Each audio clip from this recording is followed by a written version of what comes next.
Thank you for joining me for Chapter 7, Section 2, Body Planes, Directions, and Cavities for second semester Allied Health. So we're going to talk about some directional and anatomic directional terms. So first of all, I want you to pay attention to the figure on the screen. This is an individual that is faced forward with his toes facing forward, and then the palms of his hands are facing forward with his thumbs facing outward away from his body. That is called the anatomical position. Okay. So when we're referencing the human anatomy, it's always from the patient's perspective in that position. Even if they're not in that position, you have to imagine if they were in that position, what would be the directional term that you would use. So we can use body planes to kind of draw and separate the body into different sections. So we have the transverse plane, which is the one that's kind of going through the belly button of the gentleman in the picture. Now, this is a horizontal plane, meaning that it's parallel to the ground. And it divides the body into the top and bottom halves. We like to say anything where a body part is above other parts, we call it superior.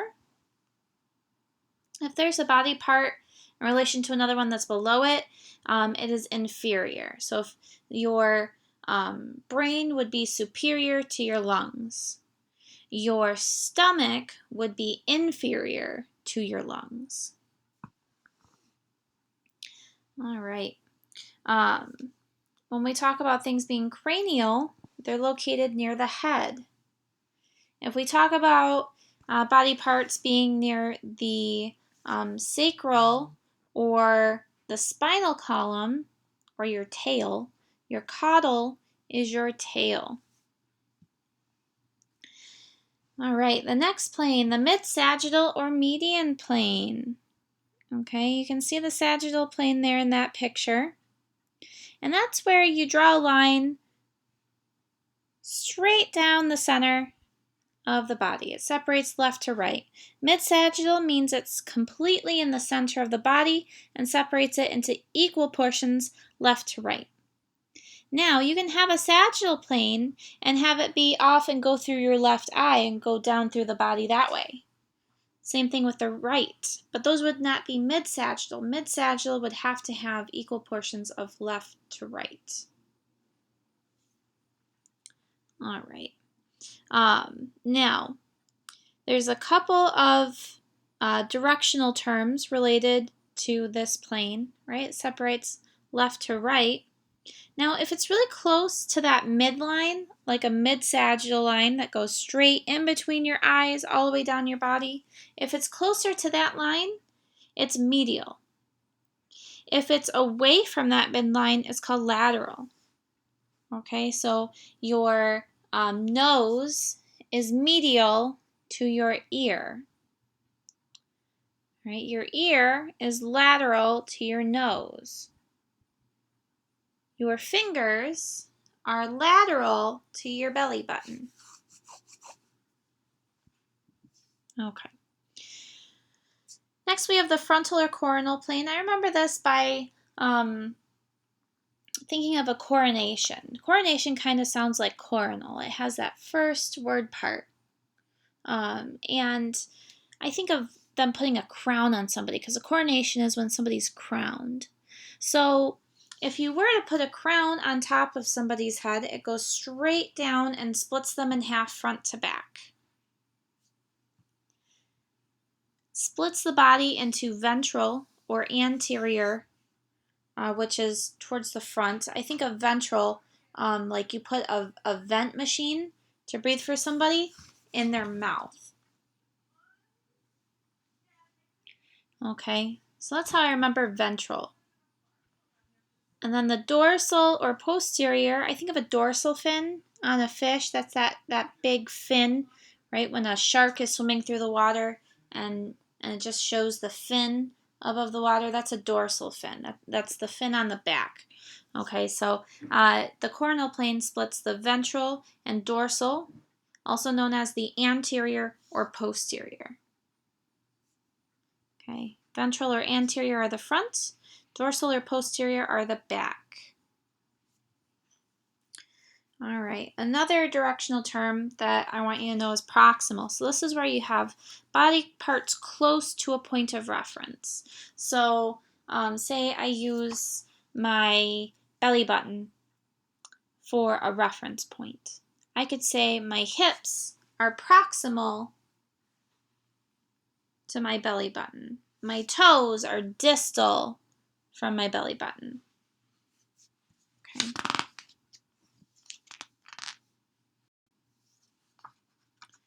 All right.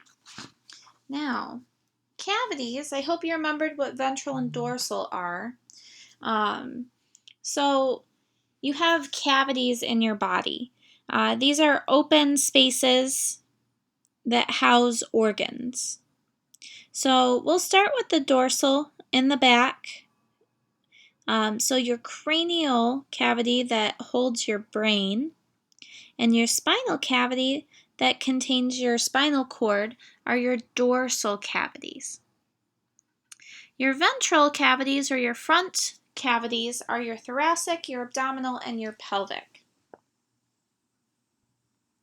So the thoracic includes your chest cavity, right? Whatever is enclosed in your rib cage. So your heart, your lungs, your mediastinum, okay?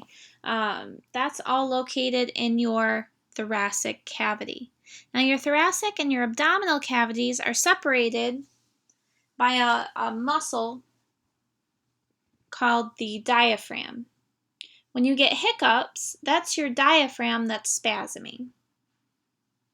Okay, so your abdominal pelvic cavities, okay, it's technically one large cavity. There's not really anything separating them. But in your abdominal cavities, we have your liver, pancreas, gallbladder, stomach, spleen, intestines, right? Those are all in your abdominal cavity. Now, feel your hips, wherever your hip bones are, feel the top of them. Anything below or inferior to that inside of your body would be considered the pelvic cavity. The pelvic cavity. So these are the cavities in your body that house your organs.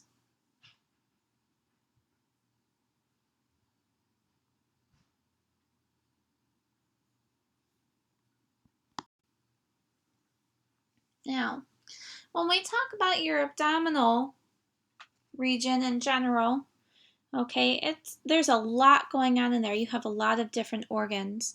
So an easy way that we can decipher what organs may be affected, we can split it into 4 different quadrants.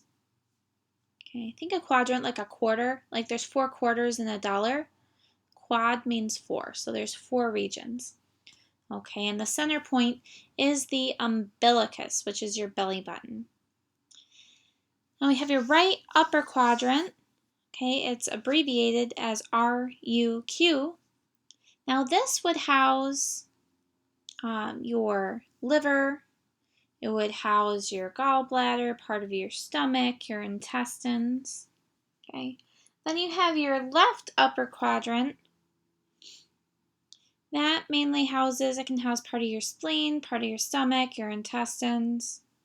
Okay, your left lower quadrant has your intestines, part of your intestines. Okay, and then your right lower quadrant, this has your intestines as well, but more particularly, this has your appendix. So if you have a patient that is complaining of right lower abdominal pain, okay, if you were to push on that area and when you let up, if it makes the pain worse when you release the pressure, that means that it could very potentially be appendicitis, which is the inflammation or infection of the appendix. Now, if I were to, on an ambulance, call the hospital, say my patient was stabbed in the abdomen with a knife, okay, it doesn't really say a whole lot, right? They could be stabbed anywhere in the gut with a knife. If I were to say my patient was stabbed in the left upper quadrant with a knife, it kind of gives them a better idea as to what they're going to have to think about when that patient walks through, well, doesn't walk, because if you're stabbed in the abdomen, you generally don't walk, but when we come through the door with them, kind of gives them a better idea as to what to be prepared for.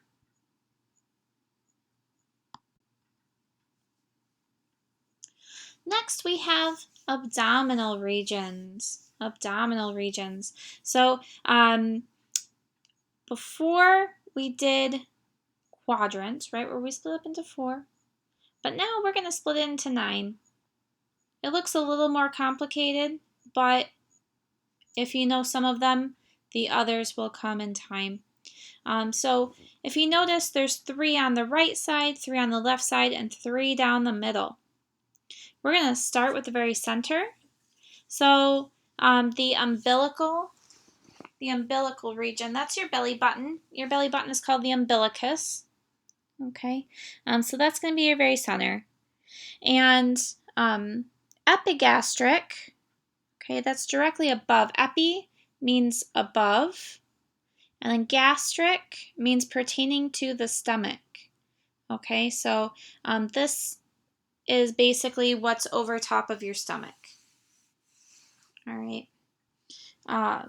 So your epigastric is in the top center, your umbilical is in the very center, and then your hypogastric region is towards the bottom. So hypo means below, gastric means pertaining to the stomach. So this is pertaining to below the stomach, hypogastric. So that's straight down. All right. Now, we're going to go to the top side. So there's the left hypochondriac region and a right hypochondriac region. Hypo means below. Chondriac means pertaining to your ribs. So if you look on the right-hand side picture where it shows the bones and the organs, okay, the left and right upper parts are located below the rib cage. Okay, so it literally just means the left side below the rib cage and then the right side below the rib cage. That's what hypochondriac means, below the rib cage. Okay, and then if we go the next step down, the left and right lumbar regions. Okay, your lumbar, that's the lower few bones of your backbone. We call them the lumbar vertebra.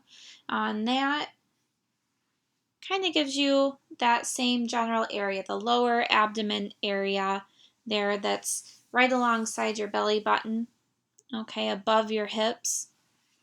All right, the left lumbar region and the right lumbar region. Now, if you go to the next lower one, these are the bottom left and the bottom right sections of the abdomen. Now, these were always the hardest for me because I hadn't quite learned the terminology until later on. So, your right iliac and your left iliac.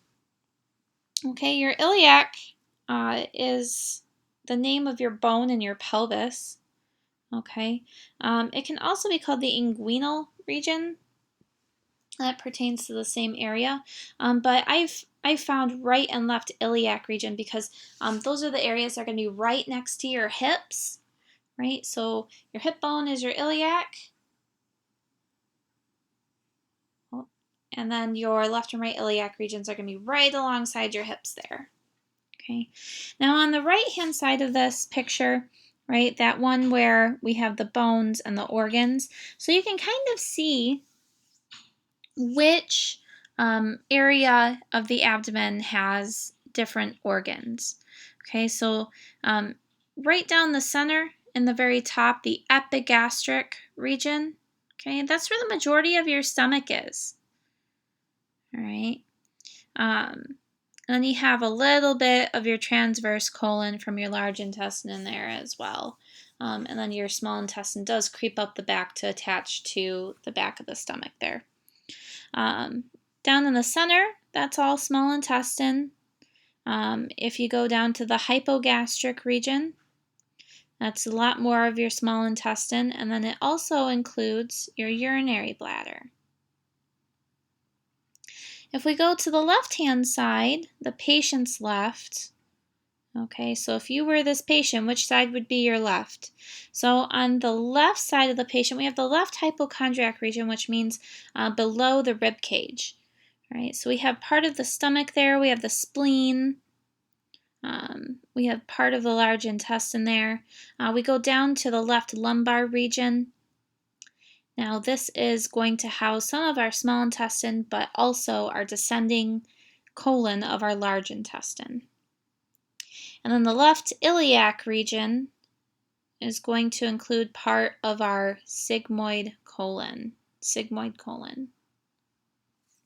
On the right hand side, this is where it can get a little more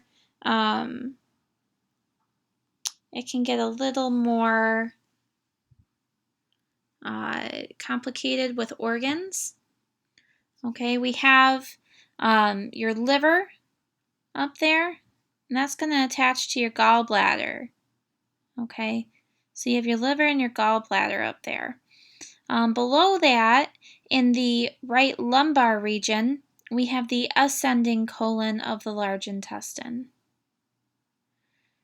Okay, and then below that we have the right iliac region,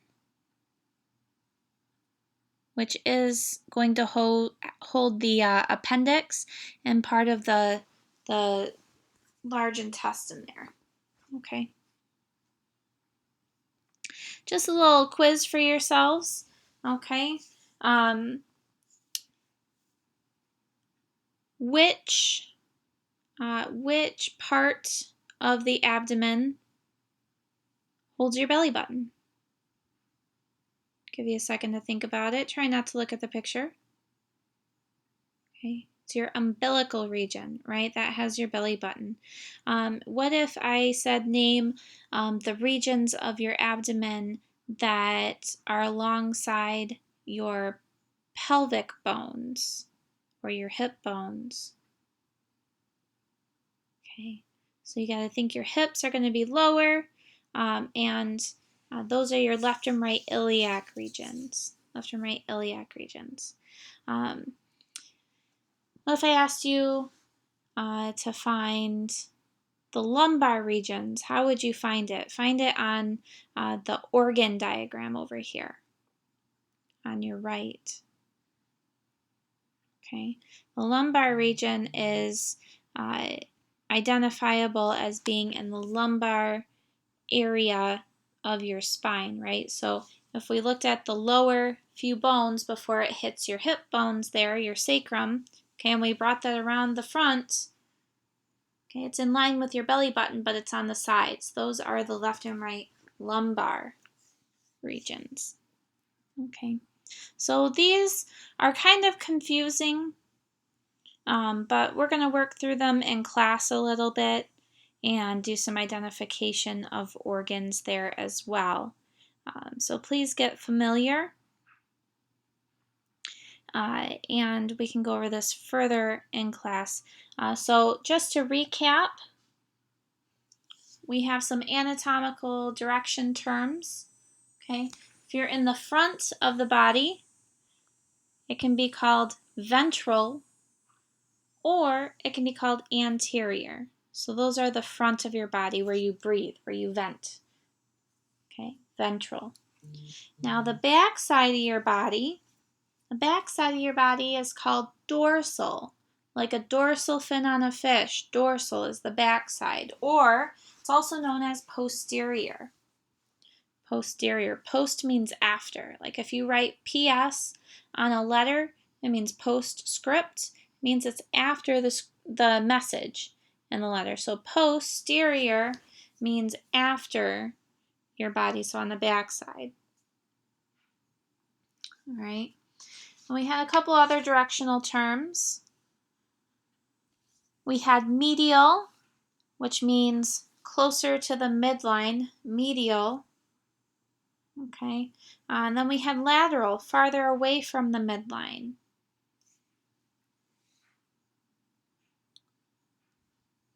Then we had superior and inferior. Superior means above. Okay. Your brain is superior to your spine. Then we have body parts that are inferior or below. Right? If we look at this this picture here on the right, your stomach would be inferior to your heart. Okay. And we can divide the abdomen into quadrants. This is good for basic assessment. We have the left upper quadrant, the right upper quadrant, and then we have the left lower quadrant and the right lower quadrant. Okay, and then if we want to be more specific, we can separate the abdomen into the 9 regions, which are the epigastric, umbilical, hypogastric, hypochondria, lumbar, and then there's iliac or inguinal. This is very important when it comes to surgical areas. Notice how far and wide your small intestine spread. Okay.